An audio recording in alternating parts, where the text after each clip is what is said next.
today I'm going to discuss something from an inherent base standpoint that I talk about, like the origin point of contrivance.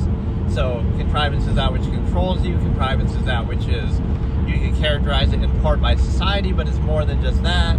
You can characterize it by that which is only necessary by overextension and only real by acknowledgement, right? So it's something that isn't real, but that's treated as real.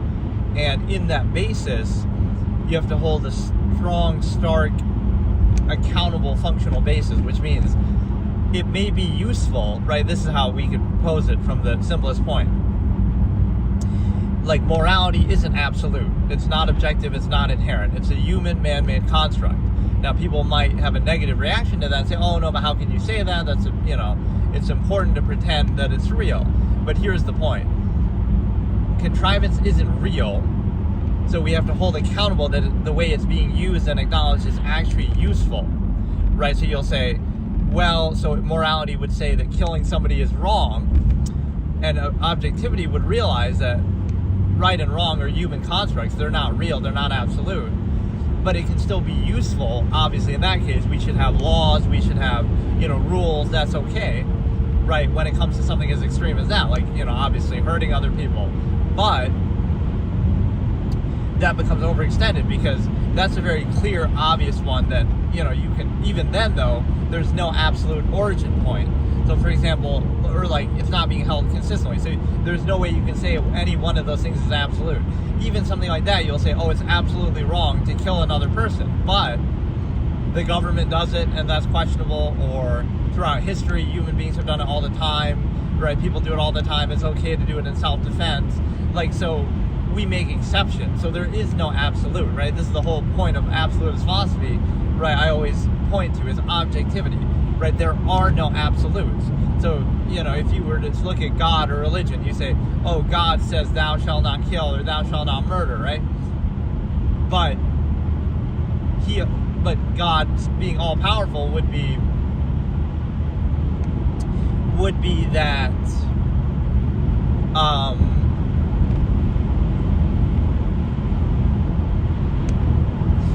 either they're lazy and they don't care and they're indifferent, or they want people to suffer, or they're not all powerful, therefore not deserving of worship and not really a God at all, right? They can still be somewhat powerful, but apparently not enough to stop. So again, the intentionality of it is what's being questioned. Oh, God doesn't want people to kill, but God created people with the ability to kill and allows people to kill each other, right? So that would discredit it, and whether or not people do it comes down to human influence and ability anyway. And then, right, so the same thing with morality is like, it's not real, it's not absolute. That's why we need laws. That's why we struggle against it. That's why, it's even a topic of conversation. And so what that means is that, right, you would acknowledge it's not absolute, but you would say, it comes down to subjective human enforcement, acknowledgement, etc. Right, so in other words, it's up to you. Right, so the fact that one random human being, you can condemn them all you want, but the very fact that you have to condemn them or that you would do that shows you it's not absolute and you're kind of insecure about it, or like, you have to actively uphold it. So the point is, the fact that one random person around the world right now could decide, you know what, I feel like doing something that society considers bad, right? Like, again, something negative towards another person.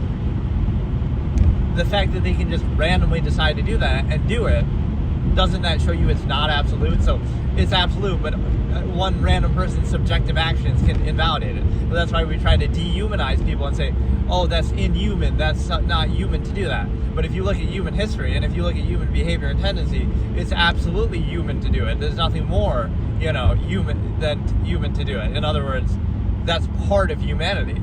You might not want to acknowledge that. You want to say, oh no, it's the devil made them do it, or oh no, it's some psychological condition or something. But even that, having that psychological condition is part of being a human being, having certain idiosyncrasies and tendencies and desires and wants and needs. So like, that's the weaponization of psychology. That's the fallacy that I always point out. These terms don't really exist, but they're used to try to reinforce social behavior of a specific era, right? Where does it say in inherent human psychology that you should drive a car, that you should live in modern society, that you have social interaction? Oh, that's normal. And if you don't behave in the social way that modern society wants you to, then you have some psychological condition. But that means if you were born out in the jungle and you never learned a language, you would have a certain psychological condition. Or human beings born in nature, inherently, naturally, would have certain psychological conditions because, their behavior doesn't mesh with modern contrived society.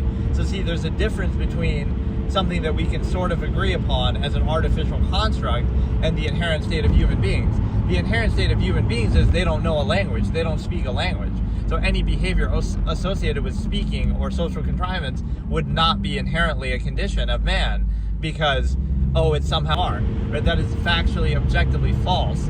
Right? Those conditions are not real. It's just an arbitrary way to try to reinforce the current social norms of the era, which are not absolute and maybe should be questioned, maybe held accountable, maybe they're not necessary, maybe they have flaws and inconsistencies, but instead you want to treat them as absolute, and now you want to weaponize those things and act like, any deviation from this absolute social norm, similar to things that would have been done in the past, is like a witch hunt, right? That's the modern witch hunt, is modern psychology and medicine. You have to behave in this exact way that goes against your inherent nature or restricts it or inhibits it, and we assume your intention. And if you don't behave in this exact way, then you need to be drugged in order to behave this uniform way that everybody's supposed to behave, right? So it's this idea that, out of 8 billion people in the world, there's a uniform one-size-fits-all that fits all of those people, right? There's no such thing as that. So we try to force people. It's like you force an animal into a cage. This is the best analogy I can always say with this. You force an animal into a cage, and then you question, why is it being so rebellious? Why is it banging its head against the wall, against the fence? Why is it, against the cage? Why is it trying to break out? Why is this animal so rebellious? We'll have to put it down. We'll have to euthanize it. We'll have to, we have to train it. We have to whip it. We have to, give it drugs or something, right? Well, you're forgetting the key point. This is the analogy to contrivance, to society. You're the one putting it in that cage. You're taking it from its natural habitat, its environment, and you are putting it in a cage, and then you're questioning, look how rebellious it is, it's misbehaving. That's the same thing we do to human beings, because human beings are animals, and we train them like animals, no matter how much we overcompensate with the modern machination process era of bread and circuses. So the point is that you understand that, right, you are absolutely doing it in such a way that you're putting people in a position where you're telling them what to do or preventing them from doing many of their inherent tendencies and capabilities, and then you're questioning, look how rebellious this teenager is, who's been indoctrinated their whole life and inhibited in every meaningful way, and having nature itself around them monopolized in all areas. They're not free to do anything, and then you say they rely on society and you'll threaten to starve them out if they don't obey, and you'll also, hold monopoly over means and use that to falsely validate it. So you can both, on one hand, control everything around them, and then on the other hand say that they rely on you. No, they defer to you. They defer to contrivance, right? And so that's the weakest argument of all, because any dictatorship, empirical, unqualified authority structure can use that. We're going to hold monopoly over means and resources, and if you don't do what we say, we'll starve you out, right? That's not an argument. That's a force. You're forcing them to do it, basically, without any good, sound reason that they would agree with. So as soon as they're able to think for themselves after being victim and subject to constant indoctrination in youth, now all of a sudden, they're being rebellious. Rebellious to what? To your artificial contrivance state. That's a one-size-fits-all, right? So, and again, what would really assuage the concern of the masses that allows them to be controlled in every era of human history and believe that every single era is absolute as they're living in it, but realize that everyone in the past believed the same thing, but, the past wasn't absolute, but the current era is defined ultimately not by standard or subjective, desire or opinion, but actually by the machination process, by the net sum technology and the era is what really defines your life, and then your perspectives are a result of your state. Your state is not a result of your perspective, so it ends up being a kind of a reactionary coping defense mechanism to reinforce and regurgitate the state that you're put into by contrivance, not one that you're inherently choosing or self-actualizing from an inherent base state. If so, it wouldn't be universal, where everybody's just mindlessly kind of doing the same thing and going along with the same thing. And so it's defined by that. It's defined not by answering any question in a sound way, but by using it as a pretense that then becomes specified empirically and, kind of tribalistically, certain flags and countries, and, countries are just lines on a map, borders are just lines on a map.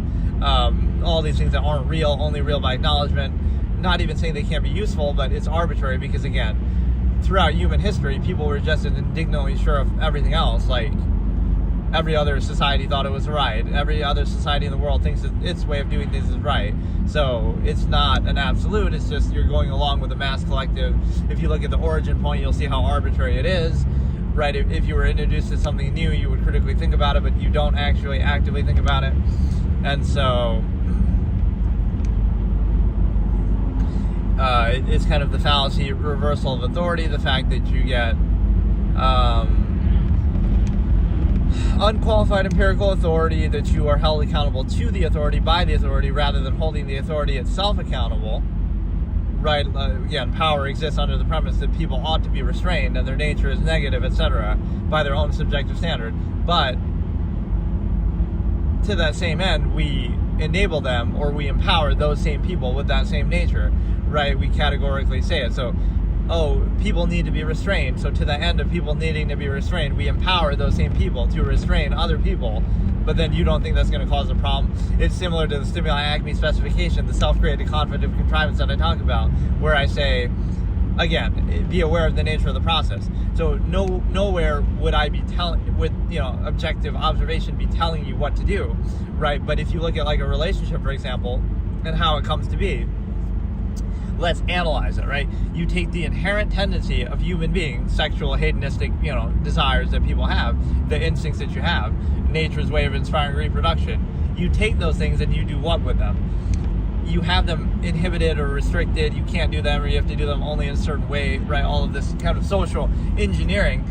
And what you do with it is you realize that you can do it this way if you want, right? Nobody's stopping you from doing it or telling you not to do it. But then don't complain or be surprised about the corresponding conflict of contrivance. Why? Because it's self-created. You're saying, I'm going to take this inherent tendency that would be universally applicable, meaning, you can do it freely, inherently with anybody, everybody, like, not monogamous, not restricting yourself. That might be your inherent tendency and desire, but, hold on. It might be your inherent I'm getting kind of a little sick. Hang on. It's fucking weather. The point is that you could do it inherently. You can do it inherently, right, with anybody, everybody, freely, but you don't. So you restrict it. You specify the stimuli acme, that inherent tendency. That's fine, right? Nobody's stopping you from doing that. In fact, quite frankly, you're being pressured and almost forced to do it in society. But that doesn't mean it's absolute. So if it was absolute, then what should happen? Then it should be uniform, 100%, 0% divorce rate. Everybody's happy. Everybody gets along. There's no conflict. There's no struggle. There's nothing, right? That would be the perfect utopian absolute. The fact that it's not like that, it's not absolute, should be obvious to you, right? Because it's exhibited in observable practice. Like everyday conflicts, like, well, it's not absolute because there's such a high divorce rate. It's not absolute because there's fights and conflict and problems. It's not absolute because you have cheating and lying and, constant issues, right? And you have to constantly reinforce it and do ritualistic things. So even if anecdotally you want to say, well, this one couple got together and they, have never had problems and they, live happily ever after, it's still a construct. So again, it's not telling you not to do it. It's observing the objectival practice of, it's not absolute. It's just a way that you're being kind of controlled or controlling yourself to say, okay, I'm going to limit this tendency that otherwise I would want to practice freely. And instead of recognizing that, it's just easier for society to control it that way and create a family system and things like that. No, you don't want to acknowledge that reality. You want to say, oh no, it's love and it's meant to be. It's like a fairy tale for adults or something where, it's meant to be, it's absolute, and you're trying to pretend that so that you can be gratified in a state where you're otherwise just being controlled and trained and tamed like an animal, right? This inherent tendency. So that is the understanding that freedom is bad, choice is bad, options are bad. The same thing you're doing is bad if you do it to a greater degree. It's good, but it's only good, half-mass, human function, contrivance terms, overextended mass collective, right? Only necessary because there's so many people to create a uniform state. So again, the easiest way to control people is to say that, oh no, we're not controlling you. Society isn't trying to force that because it's easier to control. We're doing it because that's actually what you want, and you want it because it's love. It's meant to be. It's a desire. It's absolute, you see, but it's also a struggle. It's a constant struggle that you have to maintain and has conflict and inconsistent. So that's the trademark of a false absolute. It's supposed to be something that's universal and everyone does it, unquestionably. Chance you end up with this one, often defined by your nearness postulate, which means your local environment. They happen to live or work or go to school in the same immediate environment as you. So again, does that mean it's bad or you shouldn't do it? No, it means it's not absolute, exclusive. It's not absolute, exclusive to everything else in the world, right? Meaning it came to be in a way that's relatively arbitrary, right? Oh, they happen to live in this geographical area as you. Okay, fair enough. And so you want to be in a relationship with them? Okay, fair enough. But when you bring in the absolute, oh, it's a soulmate, it's love, it's absolute, it's meant to be, they're the only one for you, you know that that's observably false because you haven't interacted with or been around in that same local geographical area as all the other people around the world, 8 billion people around the world. So this is where people would condemn like dating sites or something like that.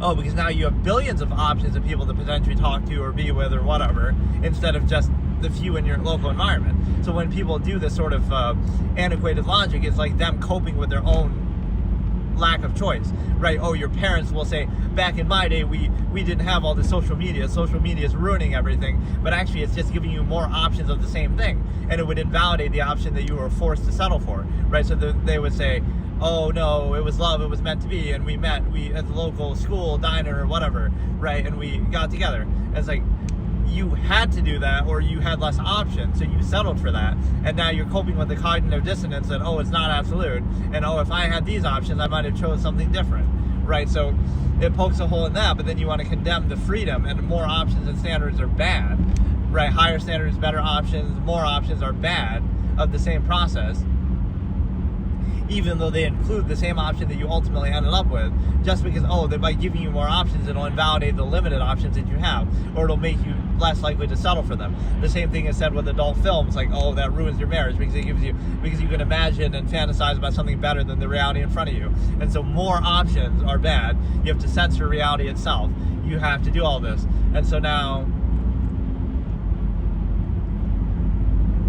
you understand that you're basically in a position to, and like just labels, this is a kind of an aside, but like labels are a way to kind of minimize and reduce thinking. So if you were to try to even like look at this objective observation and you try to label and dismiss it or specify it to me or whatever, it doesn't matter, right? Objective observation, long form postulate, right? You're just basically discrediting yourself by saying, oh, I don't want to think, I just can't think. My contrivance state that I've been reduced to requires me not to think, right? So you're basically saying you're an unthinking, non-credible person. That, again, if you're not thinking, then why should anybody think about you or give you any credit, right? You should be willing to be objective and aware and hold accountable. Don't specify and personalize things. The infinite objective mind, universally anybody can think about anything. And the understanding that you get here is also the fact that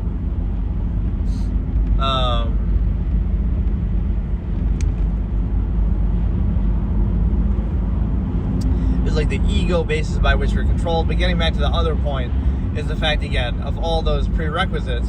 So again, be aware of the nature of the process. So nobody is telling you what to do or not to do something. We're saying that if you let the nearness postulate define your relationship and you limit the inherent objective universal tendency to one person and you specify the stimuli acme, and if you treat it as a false absolute, then you are going to struggle from the conflict of contrivance, which could lead to high divorce rates, which could lead to breakups, leads to fights, leads to abuse, leads to cheating, leads to all these conflicts. So you can constantly struggle against it.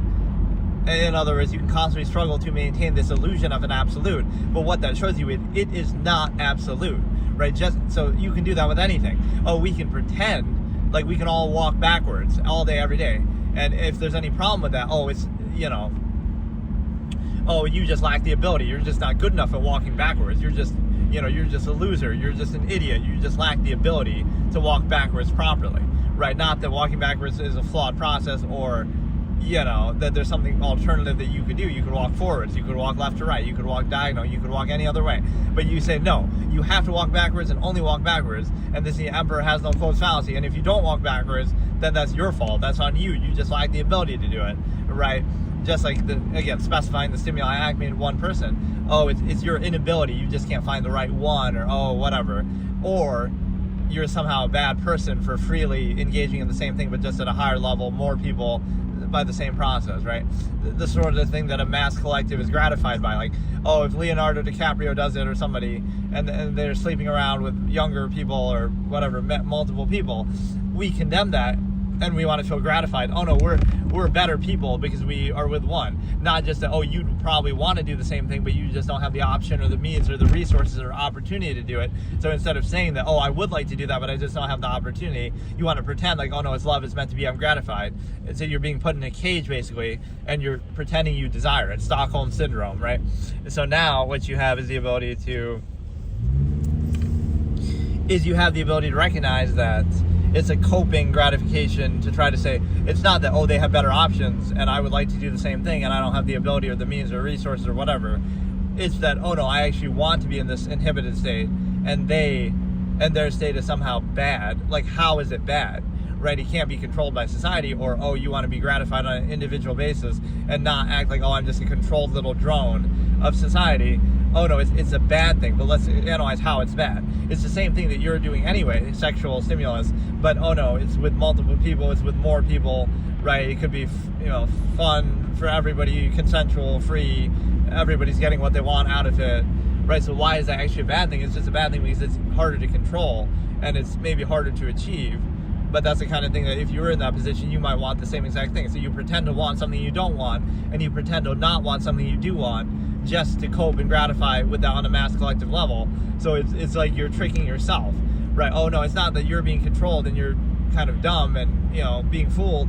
Oh no, it's that you don't actually want supermodels 20 years younger than you, and you don't actually want to be have different relations every day and different, no, you don't want that. That's bad. That's a bad thing. That makes you a bad person, right? So that you can be specified to one, and you have to settle for that. And you're really you're trained so well by society that you're kind of training yourself. You're struggling to maintain that when it's nothing more than a construct. So again, all the corresponding conflict of contrivance should be very easy for you to understand. So you can't complain about it because you should be aware of the nature of the process. Oh, you had a fight with your boyfriend, girlfriend, whatever. Well, it's no surprise you'll have a fight, because if you're aware of the nature of the process, you're pretending it's absolute when you know it's not absolute. So now, it comes down to you can struggle to maintain that supposed absolute, but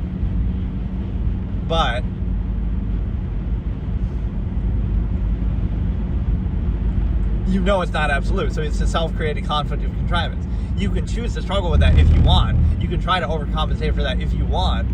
But what you can't do is actually claim it to be an absolute, because it's objectively not, right? Because you see the origin point of how it came to be. So let's look at it more broadly, right?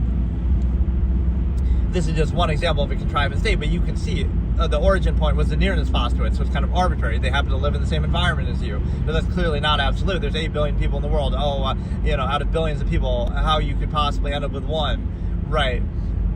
It came to be. The origin point is geographical based. So, if they didn't live around you, then you wouldn't be with them. And if somebody else, out of the options that you have within that narrow, limited geographical basis, sure, you might choose one, but, and again, it's like an exposure fallacy. Oh, but you love them and you spend time with them and this and that. But did you spend the same amount of time and give the same amount of opportunity to everybody else around the world, such that you could judge and decide that, they're objectively best by the same metric or standard that you have? So you bypass critical thinking in order to create a false absolute and to specify what would otherwise be a free, inherent, objective, universal process.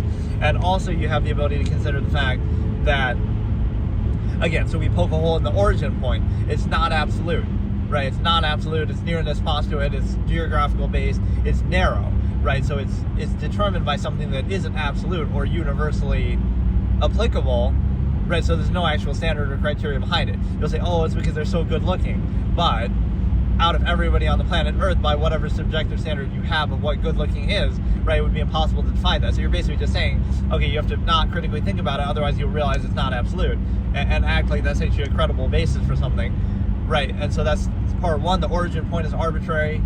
The next point is the fact that you're specifying it to one person, you're treating it as a false absolute, you are kind of limiting yourself, you're censoring reality itself.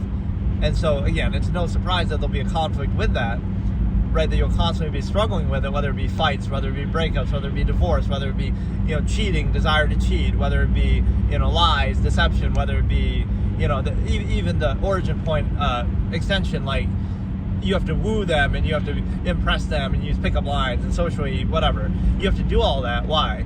Because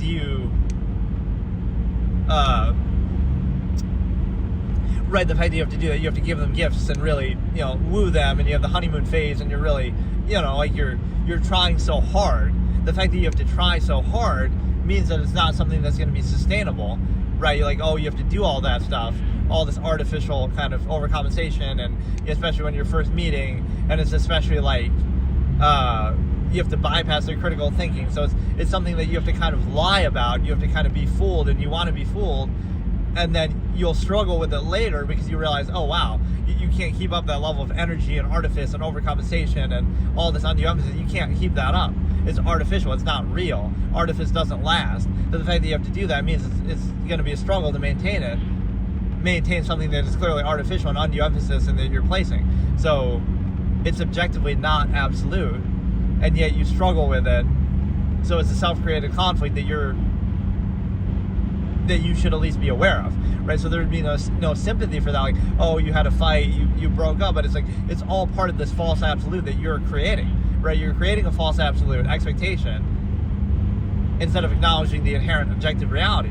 So that's fine, you can do that if you want, it can have a functional basis, but if you're aware of the nature of the process, it wouldn't come as any surprise. You're creating this false absolute, and then you're constantly struggling to maintain the illusion that it's absolute, and then you are witnessing that it's not absolute.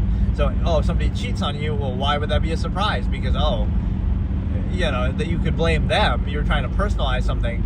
But, of course, cheating is perfectly common because the nature of the process is, it's not absolute, right? There's no such thing that says, you're going to limit this inherent process and tendency of the stimuli acme to one person. There's no such thing as that. We can try to pretend.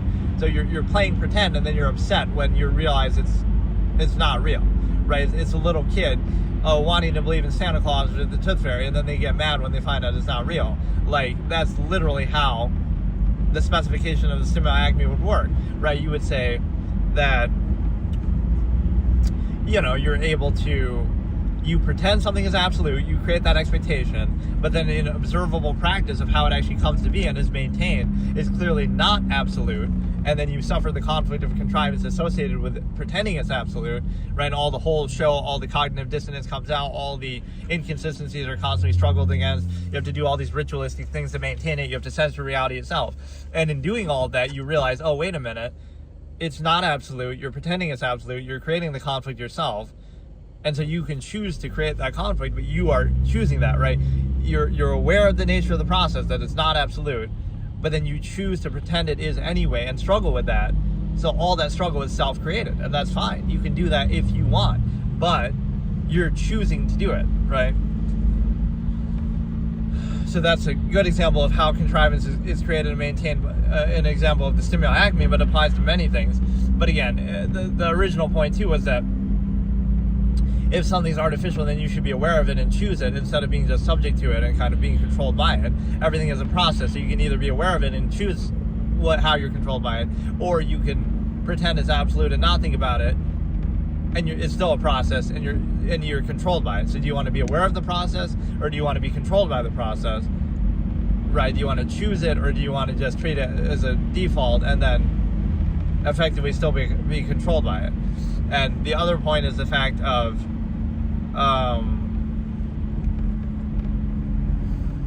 like you would hold accountable, like, you'll say, killing a person is wrong, so of course we can have that as a contrivance state and treat it as absolute, but it's not absolute.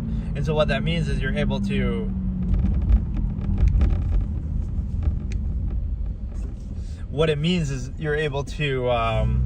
be aware of the larger process. So like, despite what your physical state or what you experience, you can be aware of it. And so now you understand that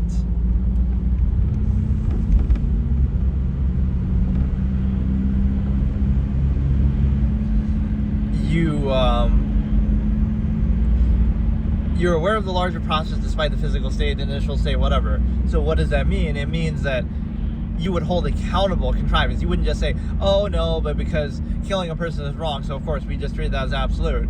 That's fine, because that's, such a major thing that would be used as an example, right? In this discussion, that, oh, morality is not absolute, but we should pretend it is, because stuff like that. But it gets overextended so far, right? There's so many mundane things. Oh, you can't drive with your whatever, with a certain light on or off, or with a wiper or windshield, this regulation, that regulation, right? There'll be all these overextended things. You can't sleep in the woods, or you'll be trespassing, or you can't fish here, you need a permit to hunt here. Like, those things go way beyond, right, that basic thing of like, oh, of course, don't hurt another person, don't kill another person. But it becomes so overextended that we just treat those things as absolute. Right, here's a good example, the red light fallacy. Oh, you'll stop at a red light even if there's nobody there, even if you could go, right? You obey contrivance even if it doesn't serve a purpose. And so what that means is the simple fact that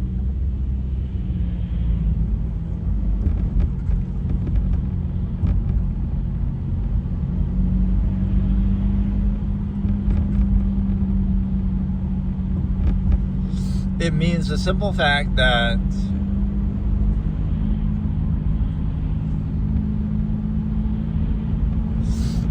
you're basically in a position to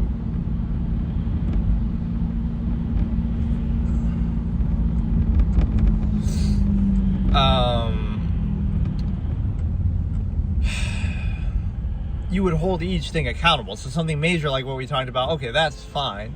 It's still not absolute, but we can at least agree, okay, that's worth, having laws and things to uphold that, right? That's understandable. But when it's overextended, like some just arbitrary things, you see that a lot in, democratic states or whatever, but like there's so many arbitrary rules. You can't do this, you can't do that. I'm living in New York State, by the way, just FYI, like California, New York. There'll be so many things that are overextended, like, no, it's not just about hurting somebody or killing somebody. It's about, oh, you can't throw your trash here. You can't, do this thing at this time. Liquor stores are closed on Sunday. Or, like all these arbitrary things that have nothing to do with anything. These are not absolute, so they can be held accountable and questioned. Like, wait a second, right? Contrivance is, everything is contrived, right? Nothing is absolute. So now you hold it accountable and you question it. And you realize that, okay, it's the fact that basically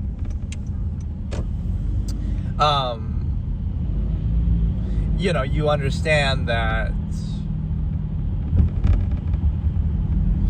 it's not absolute, and so you hold it accountable, right? Is it worth having this law, this regulation, this rule, right, instead of just treating it as absolute mindlessly, blindly? And what that corresponds to also is the fact that, well, like a lot of the nature of it is just people are lazy. It's easier just to go along with it, but none of it is absolute. It comes down to a contest of contrivance, like whose appearance can be best. You can uphold the appearance, and that's what's defining, right? So it becomes like, who can best create this appearance of it being absolute, even though none of it is absolute. And then you also have the understanding that this is the first time I've ever seen it jam like this here. But no, what you're doing is you're basically, I like when people actually recognize where I am too. I mean, they probably just see the signs, but like, no, they're just like in a super obscure area, but it's not like it's New York City or some landmark. Like, this is just a random bumfuck shit town, right, that nobody gives a fuck about, but somehow, sometimes people, oh yeah, I went to Fort Drum, so I know where this is. Like, what the fuck? Like, what are the chances that somebody comes in my chat? Like, there's no regional basis, like I'm speaking English, so okay, maybe people from the US would see it, but the chance of somebody from this exact state or this exact area seeing it is pretty low. Or even beyond that, you overextended the fact that, well, whatever. What I was saying is the fact that it's absolutely brilliant because the conflict of contrivance is self-created. So, like, it's overextended so far that you would say, okay, we can pretend that the morality is absolute or whatever, or we contrive to say we create laws, we create, whatever. We can pretend that that's true as it pertains to,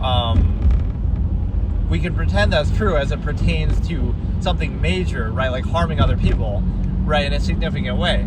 But it gets overextended so far, like, oh, you can't, again, like, you look at the mindless slave state that people are in, right? That you treat contrivance as absolute. Oh, you have to stop at a red light even if nobody's around. It serves no purpose, but you still have to do it. Or, oh, you have to stop at a stop sign. That's basically saying you're a mindless sheep who has to be controlled in every area because you can't do anything yourself, right? That it would be a very negative interpretation of human beings, that like people are so dumb and pathetic and stupid and lack ability that you have to be controlled in every way, even in ways that don't serve a purpose just because we don't trust you. It's like a guilty until proven innocent kind of fallacy, right? And yet we are supposed to pretend people are positive too, right? Like we have all these rules and laws in every area, and then we want to act like people are good. It's like, no, if people are good, then we don't need those things, right? People are capable or something. So people must be really dumb and morons and incapable. Otherwise, why would we need all these things that don't serve a purpose, that we just pretend are valuable because,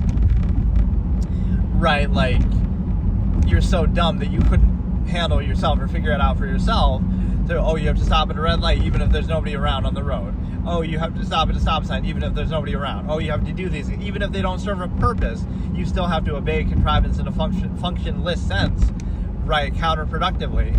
So that shows you the unqualified empirical basis that would make you question it. Wait a second, why are we doing things that don't serve a purpose at all and are even counterproductive? You're obeying authority just for authority's sake, right? Non-accountable contrivance. So that's where it's useful to acknowledge, oh, it's not absolute, and we hold it accountable.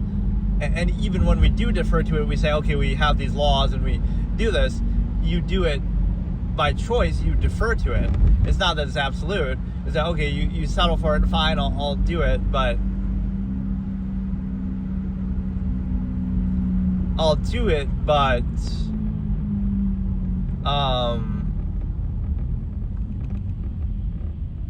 what do you call it?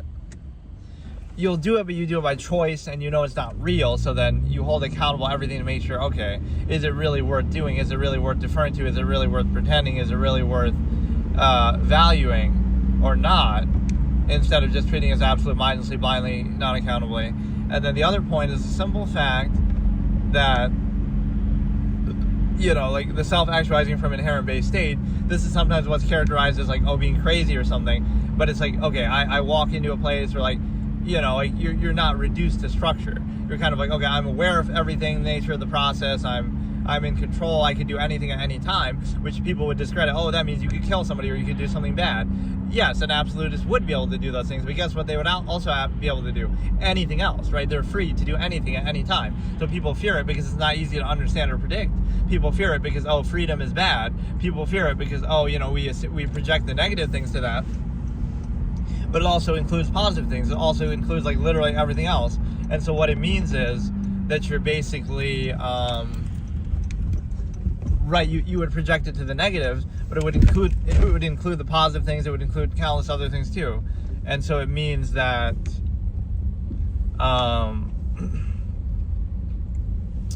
right, like being free is negative because people can't handle it or control themselves or whatever, right? And it also means that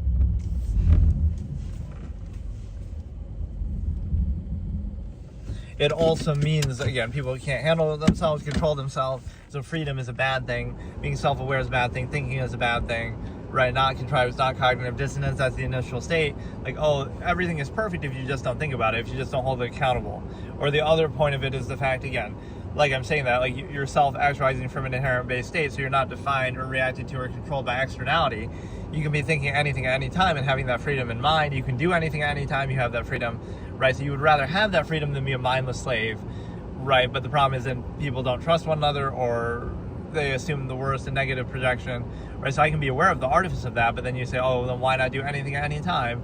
The only reason why people aren't doing something bad is because they're afraid to get caught. The same self-interest basis by which they would do something negative, because either, you know, they would commit a crime out of self-interest, and they wouldn't commit a crime also out of self-interest. There is no gratifying moral thing. It's just, you know, indoctrination. But it's easy to say that from a position that you're already accountable to enforcement and social stigma and stuff.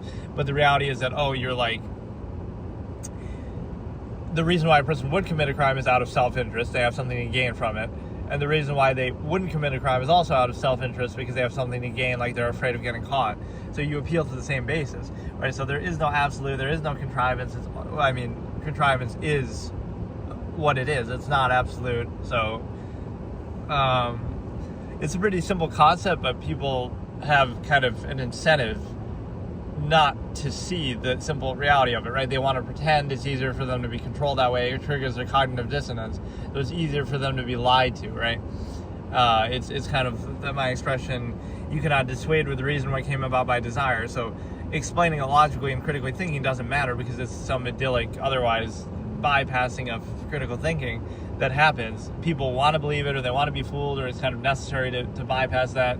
So that's why you would fear and condemn freedom or any appearance of it, like, oh, this person does not have their mind reduced to their initial immediate physical state. They can do anything anytime. They're free in mind. They can do anything, but that's somehow a bad thing because freedom is bad, basically. That's the argument of a lot of things like religion or something. Oh, it's okay to do something in a limited sense, but doing that same thing to a greater degree, right? Like something that's good, but if you do it too much, it's bad. Or again, like stimuli, acme, specification. Oh, it's love, it's meant to be, but only with one person. Instead of, oh, if you're with 100 people, why can't it be, if it's a good thing with one, why can't it be a good thing with 100? It's basically freedom is bad, options are bad, standards, higher standards of the same measure that you're supposedly valuing are bad, right? So basically that's the premise of a lot of contrivance, whether it be, religious or otherwise.